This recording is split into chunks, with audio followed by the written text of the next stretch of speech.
excited? Mhm. Okay.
Hi there, my name is Jeff and I'm an aviation geek. Airplanes have been my passion ever since I was young, and I have always tried to find a way to connect with these beautiful machines. I've been fortunate to have traveled around the world for both work and for vacation, and now I want to share with you some of these amazing journeys.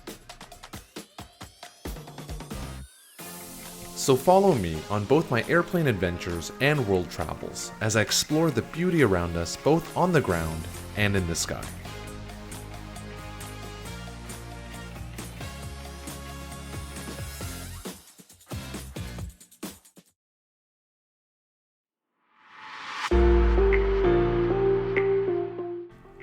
We're starting our day at Toronto Pearson International Airport, where we're in Terminal 3 to check into our Delta flight.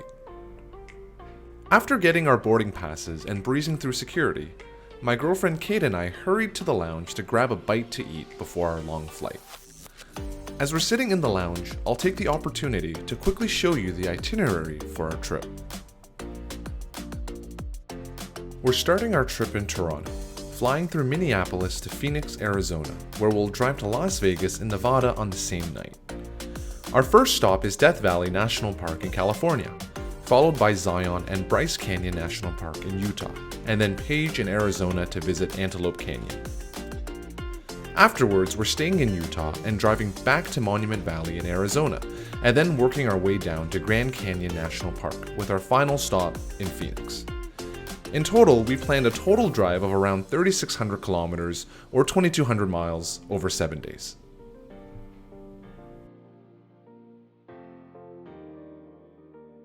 After arriving in Minneapolis for our 4-hour layover, we decided to explore around. To our surprise, this airport was jam-packed with restaurants and stores. With our Priority Pass access, we stumbled upon a PGA golf lounge where we could practice our golf skills on a virtual simulator.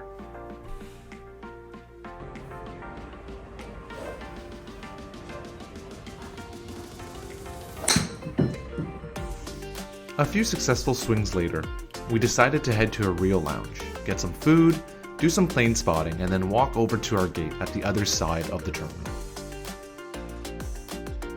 Boarding was hassle-free, and we quickly found our seats. I don't usually fly with Delta in the US, but I wanted to use this vacation to try out their domestic product.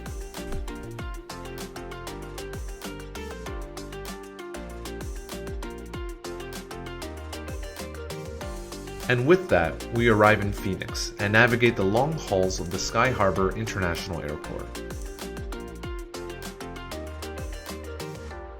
We're eager to get our rental car, given that it's another 4-hour drive to Las Vegas tonight. It's been a tiring day, but I'm so excited because the adventure is only just starting.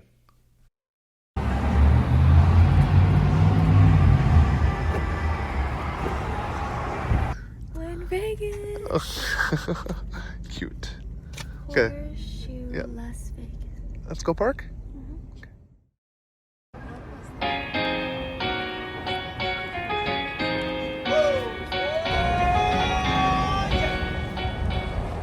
Good morning from beautiful Las Vegas, where the smell of cigarettes and cheap perfume seems to follow you wherever you go.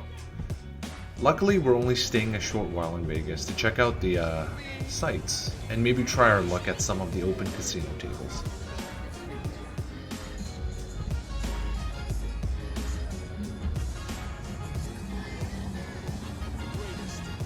Vegas is definitely not as entertaining as movies make it out to be, but that's also because we're visiting the city during the daytime. We explore a couple of casinos, check out some cool restaurants, and grab our much needed coffee as we marvel at all the capitalism around us.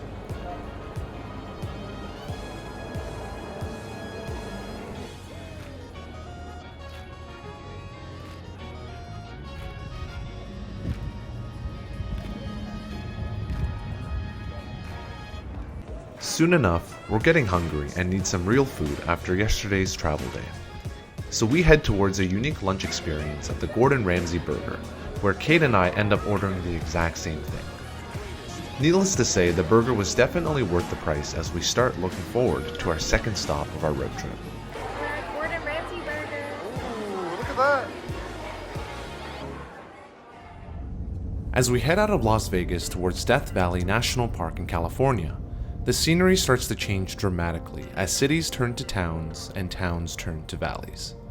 The temperature also starts to rise as I become more thankful for the pack of water bottles we had bought earlier. The next bit is one of my favorite drives of our entire trip.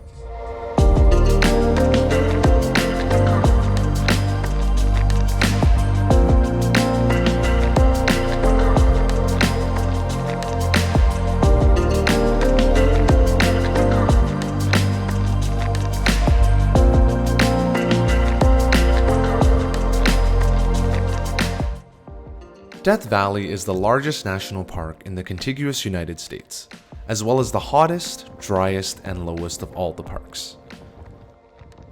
Given that we did this trip in March, the temperature was way milder than average, but the air was still very dry. Kate and I made sure to bring lots of water on our hikes, but even that was not enough from keeping us comfortable under the sun. So we walked 500 meters? 600 meters? Yep. Alright, we're turning back now because it is 27-ish degrees. We spend most of our time in an area called Furnace Creek, where we visit beautiful sites such as Zabriskie Point and Artist's Palette. As we continue our hikes, we become more curious about how these amazing wonders formed, and reflect on our appreciation for the planet we live on. Our final stop for today is Badwater Basin, the second lowest point in the Western Hemisphere and the lowest in North America. It sits at 282 feet below sea level and is comprised of salt flats in a beautiful mountain valley. We arrive just before sunset and get to walk on the vast salt flats as we slowly see the sun sink below the distant mountain peaks. That's what they say. Actually, I don't even know if it's water. Salt. Just salt.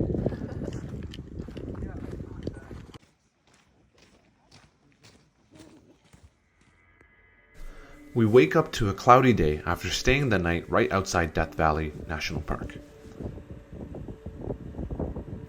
Today's much colder with rain forecasted for the entire day.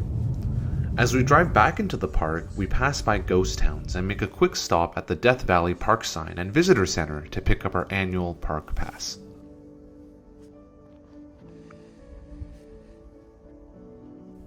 The visitor center itself was quite interesting as it had a nifty temperature indicator. Today was 72 degrees Fahrenheit or 22 degrees Celsius, but I've seen online videos that showed temperatures reaching up to 130 Fahrenheit or 55 Celsius. The park's elevation also ranges from 282 feet below sea level at Badwater Basin to over 11,000 feet at Telescope Peak.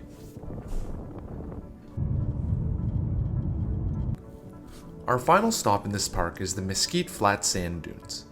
Because the weather was too cloudy and gray, we couldn't get beautiful shots of this amazing landscape.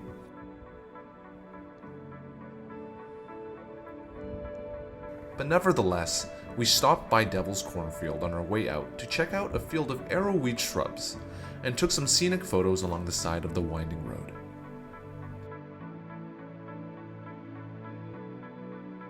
Soon after, we left Death Valley and California behind as we entered back into Nevada. Kate wanted to check out some attractions, which included an Area 51 convenience store and a Mexican restaurant straight out of a horror film. The food was amazing and the people were so friendly. I meant the fact that there was really nothing around but this restaurant. As we wrap up this gloomy day, we make sure to save something extra special for dinner. What are you doing now?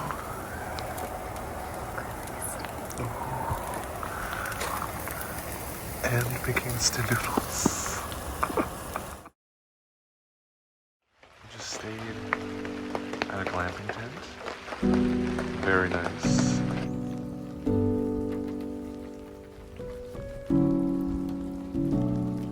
After a quick pack, we spent 3 hours driving to Page and Lake Powell to visit the Glen Canyon Dam. The whole time we're praying for some sunshine, given that we are exploring the famous Antelope Canyon today. This is the attraction that Kate is most looking forward to, and this is one of the more expensive excursions on our trip. With our "it is what it is" attitudes, we follow our guide down and pass several warning signs. Our guide told us that the trail used to be self-guided, but after a fatal flash flood in the late 1990s, entering to the canyon could only be done with an experienced guide. And with that disclosure, join us as we marvel at this beautiful sight that is Antelope Canyon.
Despite the weather, our photos turned out amazing as we wrap up this day and part 1 of our Grand Canyon road trip.